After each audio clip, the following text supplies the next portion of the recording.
अस्सलाम वालेकुम dear 10th class students. उम्मीद करता हूँ कि आप सब खैर वाफियत से होंगे। आज हम exercise number 10.2 question number 13 start करने जा रहे हैं। तो चलिए स्टार्ट करते हैं। Prove that the opposite sides of a quadrilateral circumscribing a circle subtend supplementary angles at the centre of the circle. एक क्वाड्रिलेटरल है जो सर्कल को यहाँ पे सर्कमस्क्राइब करती है। सर्कमस्क्राइब करने का मतलब ये है कि एक क्वाड्रिलेटरल सर्कल के बाहर बनती है और एक सर्कल का जहाँ पे जो सेंटर है दैट इज़ पॉइंट ओ। तो हमने एक क्वाड्रिलेटरल यहाँ पे बना दी। तो आप देख सकते हो क्वाड्रिलेटरल नाम है इसका ABCD circumscribe is a circle और विद सेंटर दैट इज़ ओ। एक क्वाड्रिलेटरल जो सर्कल के बाहर बनती है और इस क्वाड्रिलेटरल का नाम है ABCD और इस सर्कल के ये बाहर जो बनती है इस सर्कल का सेंटर है पॉइंट ओ। उसके बाद जो ये साइड्स हैं, जो ये क्वाड्रिलेटरल के साइड्स हैं, ये सर्कल को टच करते हैं पॉइंट P पे, पॉइंट Q पे, पॉइंट R पे, पॉइंट S पे। फिर से रिपीट कर लूँगा कि सर्कल के जो ये क्वाड्रिलेटरल के जो साइड्स हैं वो सर्कल को कहाँ पे टच करते हैं, पॉइंट P पे, पॉइंट Q पे, पॉइंट R पे, पॉइंट S पे।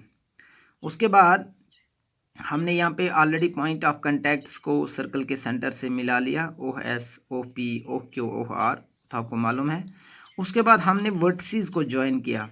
वर्टिसेस ज्वाइन करने का मकसद क्या है, देखो यहाँ पे हमने ओह को B से ज्वाइन किया, ओह को A से ज्वाइन किया, ओह को D से ज्वाइन किया, उसको C से ज्वाइन किया।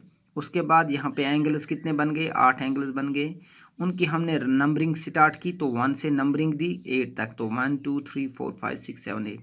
अब हमें प्रूव क्या करना है कि जो अपोजिट साइड्स हैं इस क्वाड्रिलेटरल के, तो अपोजिट साइड्स आप यहाँ पे देख सकते हो। AB का अपोजिट साइड आता है DC और AD का अपोजिट साइड आता है BC। अपोजिट साइड्स पे जो एंगल्स बनते हैं क्या वो सप्लीमेंट्री एंगल्स बनाते हैं? तो यहाँ पे subtend equal angle, subtend supplementary angles at the centre. देखो सेंटर, सर्कल का सेंटर तो पॉइंट O है। अगर हम इस जानिब AB साइड की बात करेंगे, इस पे जो एंगल बनती है दैट इज़ 1 + 2 और इस पे अगर बात करेंगे दैट इज़ 5 + 6। तो AB पे जो AB साइड पे जो 1 + 2 ये कौन सी एंगल बनाते हैं, ये एंगल AOB बनाते हैं। अगर 5 और 6 की बात करेंगे, इनको ऐड करेंगे तो वो DOC एंगल बनाते हैं। तो हमें ये प्रूव करना है कि angle AOB plus angle DOC equal to 180। ये तो हमें प्रूव करना है। तो चलिए स्टार्ट करते हैं। हम लिखते हैं यहाँ पे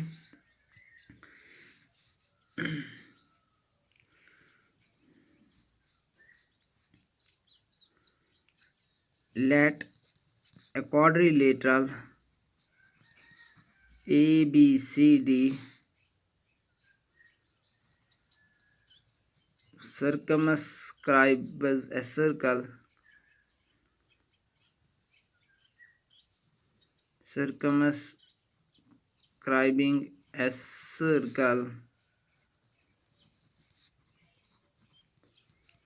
with center O। हमने लिखा लेट ए क्वाड्रिलेटरल, इसका नाम ABCD सर्कमस्क्राइबिंग, यह है CIRCUMSCRIBING circumscribing a circle with centre O। उसके बाद लिखेंगे यहाँ पे लेट द साइड्स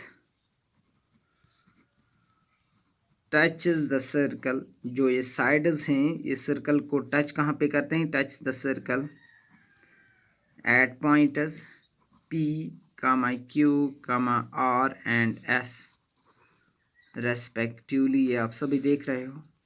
उसके बाद लिखेंगे यहाँ पे let us join the vertices. Vertex एक हो गया, वर्टिसेस एक से ज़्यादा, प्लूरल यहाँ पे है ये वर्टेक्स का। Let us join the vertices of a quadrilateral. Quadrilateral के जो वर्टिसेस हैं और क्वाड्रिलेटरल का नाम क्या है, ABCD।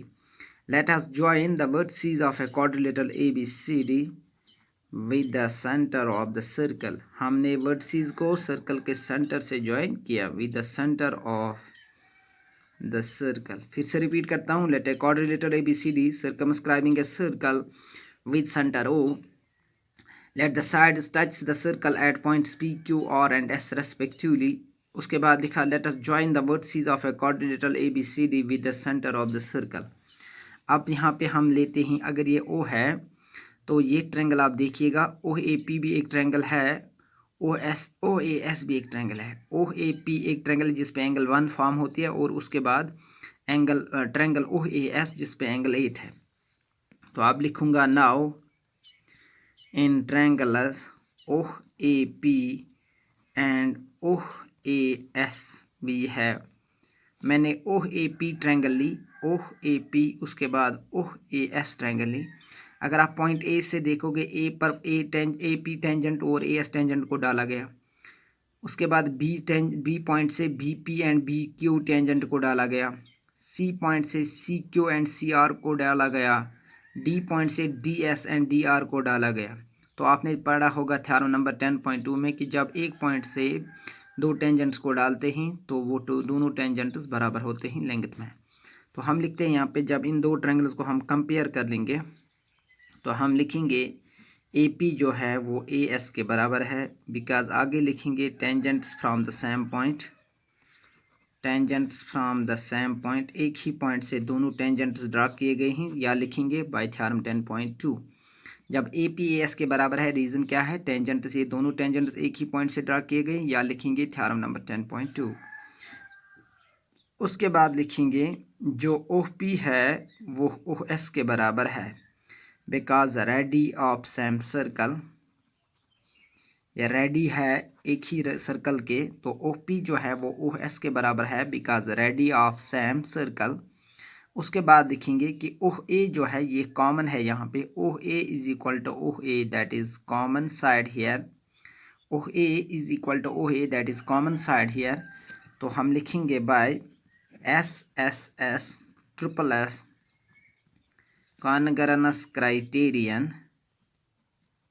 By triple S congruence criterion, we have triangles are congruent. Triangle OAP is congruent to triangle OAS. जब ट्रायंगल्स कॉन्गरेंट हैं तो उसके कॉरस्पॉन्डिंग एंगल्स जो हैं वो इक्वल हैं। तो मैं लिखूंगा कि एंगल 1 जो है वो एंगल 8 के बराबर हो गई बाय CPCT। तो आपने देख लिया कि एंगल 1 जो है वो एंगल 8 के बराबर हो गई। इसी तरह ये जो ट्रायंगल है ओह बी क्यू, वो ओह बी पी के बराबर कॉन्गरेंट होगी। उसी तरह ट्रायंगल ओह सी आर, वो ट्रायंगल ओह सी क्यू के कॉन्गरेंट होगी। इसी तरह triangle O D R is congruent to O D S. तो जब ये ट्रायंगल्स कॉन्गरेंट हो गए तो उनके सारे कॉरस्पॉन्डिंग एंगल्स इक्वल हो गए। तो 1 जो बराबर है 8 के, तो मैं लिखूंगा यहाँ पे सिमिलरली, जब हमने ट्रायंगल्स को कॉन्गरेंट किया 1 एंगल 8 के बराबर निकल गई, तो 2 किसके बराबर निकल गई, तो हम लिखेंगे angle 2 is equal to angle 3 by CPCT, क्योंकि ये भी CPCT के जरिए बराबर आएगी। और 4 जो है वो किसके बराबर आ जाएगी, 4 जो है वो 5 के बराबर आ जाएगी। जब 1 8 के बराबर, 2 किसके बराबर, 3 के बराबर, 4 5 के बराबर, और 6 7 के बराबर। उसके बाद लिखेंगे angle 6 is equal to angle 7। मैंने यहाँ पे लिखा जब एंगल 1 एंगल 8 के बराबर निकल गई बाय CPCT, तो सिमिलरली हम एंगल 2 को एंगल 3 के बराबर कर देंगे, प्रूव कर लेंगे। एंगल 4 जो है एंगल 5 के बराबर आ जाएगी, और एंगल 6 जो है एंगल 7 के बराबर आ जाएगी। तो अगर आप देखोगे इस फिगर की तरफ, इस जो यहाँ पे सर्कल का सेंटर है वो है पॉइंट ओ, इस पर आप कितने एंगल्स बन गए, 8 एंगल्स। तो इन 8 एंगल्स का जो सम है वो किसके बराबर है, 360 degree, because we know that sum of angles around a point is 360 degree. अब लिखेंगे angle 1 plus angle 2 plus angle 3 plus angle 4 plus angle 5 plus angle 6 plus angle 7 plus angle 8 is equal to 360 degree.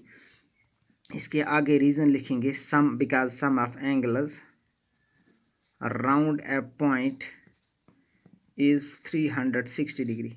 याद रखना यहाँ पे, because sum of angles around a point is 360 degree. तो इस point के इर्द गिर्द कौन से एंगल्स थे, ये 8 एंगल्स थे। अब देखिएगा 1 8 के बराबर, तो 1 और 8 को एक तरफ लिखेंगे, हम लिखेंगे एंगल 1 प्लस एंगल 8।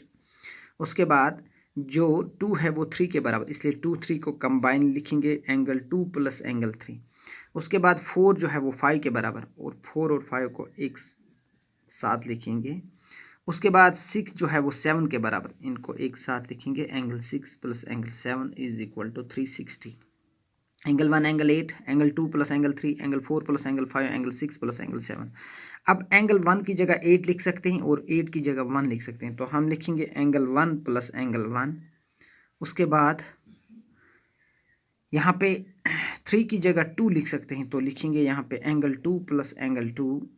उसके बाद 4 की जगह 5 लिख सकते हैं, तो लिखेंगे एंगल 5 प्लस एंगल 5, क्योंकि यहाँ पे आप देख सकते हो। और 7 की जगह 6 लिख सकते हो, angle 6 plus angle 6 is equal to 360। यहाँ तक आपको क्लियर हुआ होगा। एंगल 8 की जगह 1, एंगल यहाँ पे 3 की जगह 2 और 4 की जगह 5 और 7 की जगह 6। 1 angle 1 plus 1 angle 1 that is twice angle 1। 1 angle 2 plus 1 angle 2 that is twice angle 2। 1 angle 5 plus 1 angle 5 that is twice angle 5। 1 angle 6 plus 1 angle 6 that is twice angle 6 is equal to 360 degree.